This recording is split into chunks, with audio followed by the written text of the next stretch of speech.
Okay, Okay, and I'll make it short.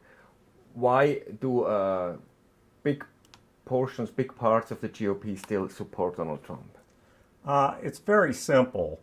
A lot of the elected leaders, they may not personally support him, but as long as the Republican base, in other words, the voters of the Republican base, support Trump, they are not going to desert him. So they're not going to desert him, even though they should show a little bit of responsibility when things happened like this week after his comments on Charlottesville. Well, they take baby steps. They take, and I'm being sarcastic here, the courageous step of condemning neo-Nazism. But of course, they will never mention Donald Trump's name. That's a bridge too far for them. So, in other words, like what we have seen from Cory Gardner, Marco Rubio, like all these senators that came out against, not against Trump, like you say, but against his words, that's not really a big step for you. No, it's not. I mean, Gardner and Rubio probably went as far as most of them would ever go, and perhaps Floyd Flake, the senator from Arizona. But most of them, including Mitch McConnell, who's been attacked relentlessly by the president, still won't even utter his name when he's saying neo-Nazism is bad. But the Republican Party, like or a leader like Mitch McConnell, they must look further than just the next election and their base. Shouldn't they be supportive of the country, of the state, and because of that just go after Trump? Unfortunately, in all my years in elective politics as a staff member on Capitol Hill, I know otherwise. They're only thinking about now, they're thinking about next week, and at the longest, the next election. Terms like the country are just big abstractions to them at this point. So again, what must happen that these figures just step up and say, it's enough, I'm here for the country and not for the next week or the next days? Well, I would say if the national polling for Trump goes below 30%, and if you see significant erosion of support among Republicans, that's when they will start to peel off. And again, you'll see baby steps towards this. They'll start mentioning his name when they condemn whatever it is he does. But until then, I'm not really confident that will happen. So if you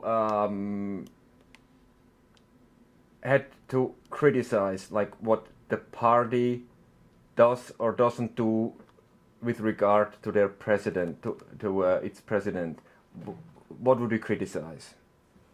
I think it's not so much a critique as an explanation. They've been on this path for a very long time. I think ever since Newt Gingrich, the congressman from Georgia, became Speaker of the House in 1995, they have been on this path. It's been about maintaining power. It's not been about coherent principles. As we see, they flipped all over the place on so-called principles about trade, about immigration, on other things, simply because the standard bearer for their party, Donald Trump, has changed those views. Therefore, they've changed those views. It's all about maintaining power. Can you explain, maybe give one or two more examples when and how the party started abandoning its principles within the last couple of decades? Well, this is a long explanation and it's somewhat philosophical, but during Newt Gingrich's speakership, it was very chaotic. It was only about maintaining power. He was talking about family values and impeaching President Bill Clinton for sexual indiscretions. At the same time, he was carrying on an affair with a Republican staffer on the Agriculture Committee in the House of Representatives. He was a monstrous hypocrite. And even now, he's bloviating about moral values and how the Democrats are morally bankrupt. I would say the 9/11 attacks really unhinged a lot of people and made them subject to all kinds of fear-mongering, hatred mongering, and just magical thinking. President Bush was the next stage on the road to Donald Trump when he was going to solve the problem of 9/11 by invading Iraq, a country that had nothing to do with it. And the quagmire that resulted there, I think, unhinged more people. Then you had the 2008 financial collapse. And what we saw there was, well, I can say that the financial collapse had many fathers, but mainly Republican-style financial deregulation. And that caused millions of people in this country considerable financial hardship and unhinged them to the point where once Barack Obama got elected, they were saying he was born in Kenya. We had the Tea Party. We had all this nonsense that led to Donald Trump. That's how we got here. It was a kind of rolling, slow, gradual, nervous breakdown, eine Nervenkrise of the country. So, but now again, speaking of Charlottesville, the unwillingness of a president or the president who seems to draw a moral equivalence between neo-Nazis and counter-protesters. Isn't this just the time where these guys should just step up and say, that's way too far, Mr. President? Well, you would have thought that immediately after Trump announced for presidency in 2015, when he attacked John McCain for having the misfortune of being a prisoner of war for many years. You would have thought that would have ended his presidential attempts. You would have thought many of the things he said, an attack on a judge for being Hispanic. There's many things that you would think, and each one is unprecedented, and each one in its own way creates a kind of normalization of Trump, because this is just what people expect. You said that you made the experience in your like almost 30 years at Congress that people are opportunistic instead of following principles. Have you ever heard Republican leaders talk about this problem? Are they aware when they watch into the mirror what they're doing and that they're not taking responsibility in favor of the country, but just being kind of opportunistic politically? I am sure they are. That is human nature. Shakespeare has written about it. Dostoevsky has written about it. Tolstoy has written about it. That is the whole problem of people when they have power. They cannot give it up, and they rationalize why they need to hold on to it and why the manipulations they engage in are not so bad as they might look. Would you say that Donald Trump is destroying the Republican Party, or is the Republican Party destroying itself? I'm not sure either is the case. It might be the case, and it might be that both of them are destroying America. How? They are normalizing the abnormal. They are normalizing what goes on in Hungary or Venezuela or Turkey. We have not seen this. Even in the 60s, which I remember, we have not seen this, of high leaders talking in this fashion, of giving comfort to neo-Nazis, Confederates, racists. We have not seen this before. When we go back to President Nixon, I find it quite interesting that still, when he was almost resigning, just a couple of days before he resigned, there were still like 50 or more percent of Republicans behind Nixon. What does this tell us for Trump? That the base is going to be behind him for a long time? Well, I think this is what the Germans called Kadavergehorsam, this corpse-like obedience. And I don't know what's going to solve the problem. I do not know. Can we do this again with the Kadavergehorsam, because it's so nice and you were a little bit hesitant, Yes. you know what I mean? So it's like, Yes. because it's really nice when you sometimes you throw in a German word, and you know, with the audio tracking we can make it sound really nice then. Mm-hmm. Okay. I don't know what the answer was. Yeah. Okay. Just before Nixon resigned, he had still a support of over 50% of Republicans. So if we go to President Trump, what does this tell us? That the base is going to stick with this president for even a really long time? Well, probably most of them will. I think this is what the Germans used to call in World War II Kadavergehorsam, this corpse-like obedience. And most of them are going to have that. However, it is a question of numbers.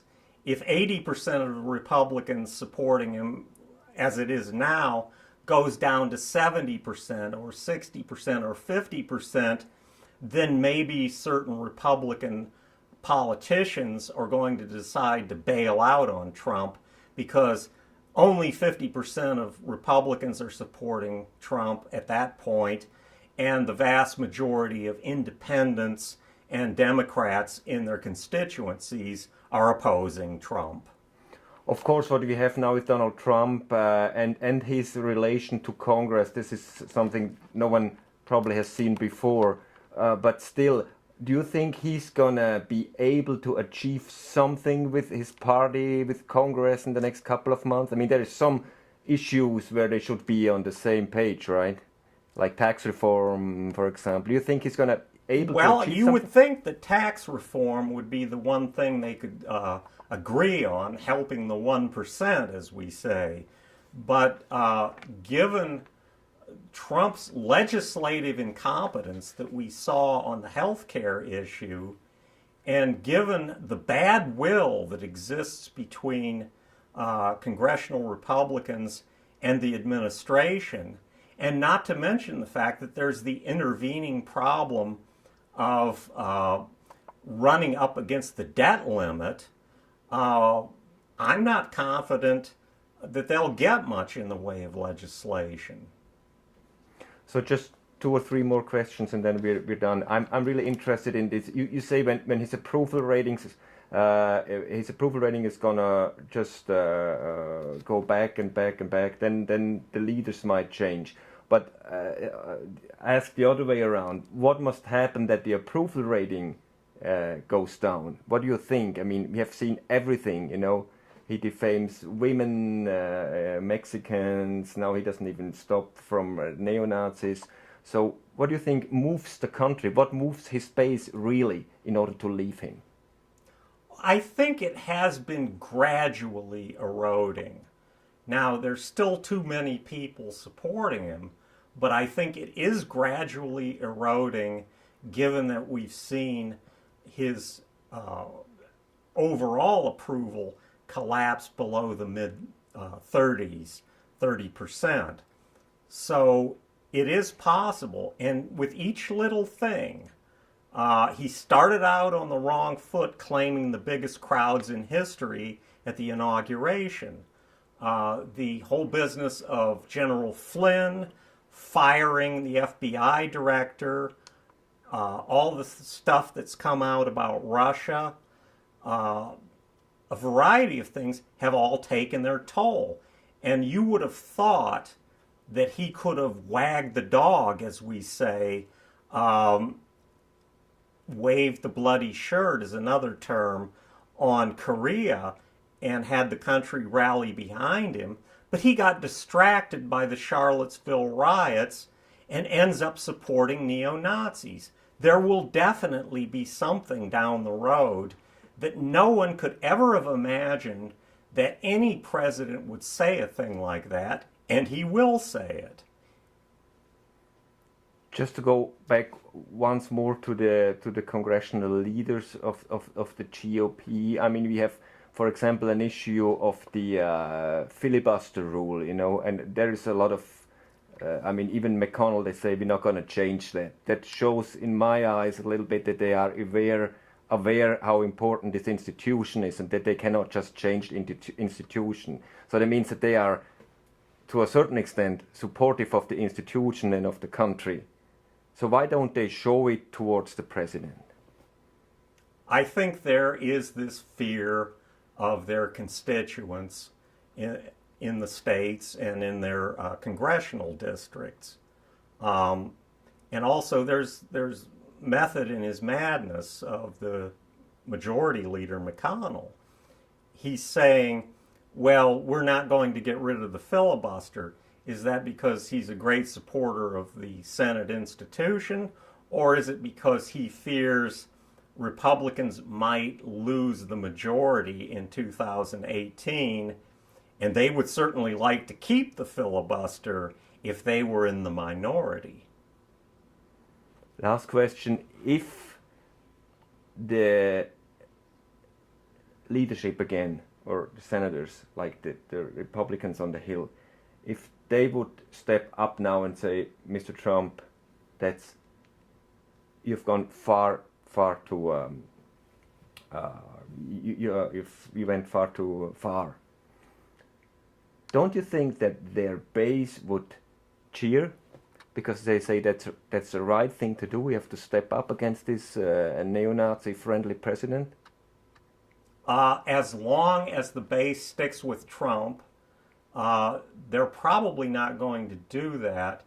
And moreover, why is Mitch McConnell or Paul Ryan going to be able to talk sense to him if his own chief of staff, a tough Marine, General John Kelly, is not able to do so?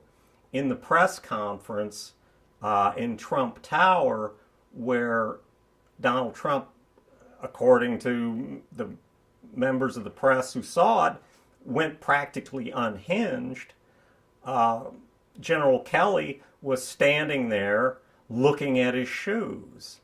So he's obviously not able to discipline Trump. So what gives you hope that this is going to turn out well for the country, for like one of the biggest and most important democracies on this earth? Democracy is always fragile. I'm not tremendously full of hope because things are always a close-run thing. Like D-Day in World War II, the preservation of freedom is always a very close-run thing, but one simply has to hope against fear.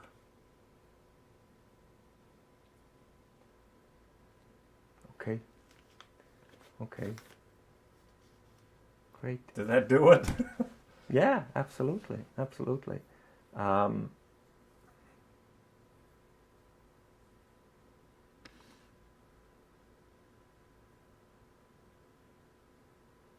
follow-ups? Would it be a naive question to ask? You know, when historically, like the Republican Party has changed from, you know, like the anti-slavery party to the neo-Nazi. No, it's not the party, I know, but to the right. To the right, very southern oriented, yes, all that sort of thing. Can I ask this? Or yeah, sure. I can give you an answer. Okay. Can I do it, Marcus? We're recording. Okay, cool. So obviously the Republican Party has changed from Lincoln times when they were against slavery to a more like a party that includes the alt-right, which are just the opposite. When did it start and what happened? Yeah, that's an interesting thing where there's almost a flip between the parties. The Republicans were always the anti-slavery, pro-civil rights party. And even into 1932, most blacks, I believe, voted for the Republicans.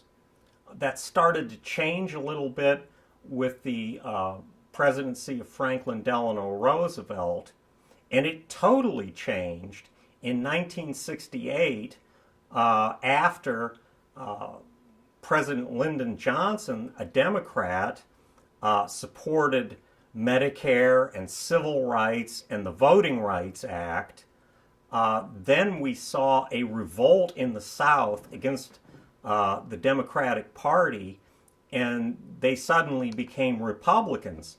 And Richard Nixon at the time was very clever about this. He had a Southern strategy to pick up those votes, and that's where it began.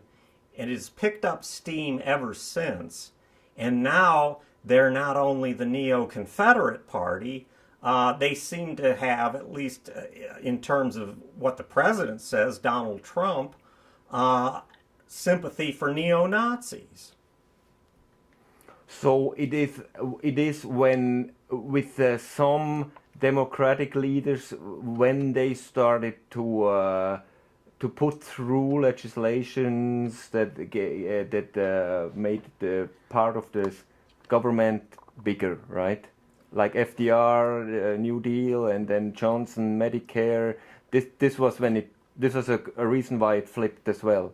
Well, you saw some erosion in support in the 1938 midterm elections with FDR, but it didn't really happen until Lyndon Johnson supported the Civil Rights Act and the Voting Rights Act, and he told his staff that we're going to lose white voters in the South for a generation by doing this. It's the right thing to do, but that's what's going to happen. I think the only falsehood or inaccuracy in that statement was it's going to be more than a generation.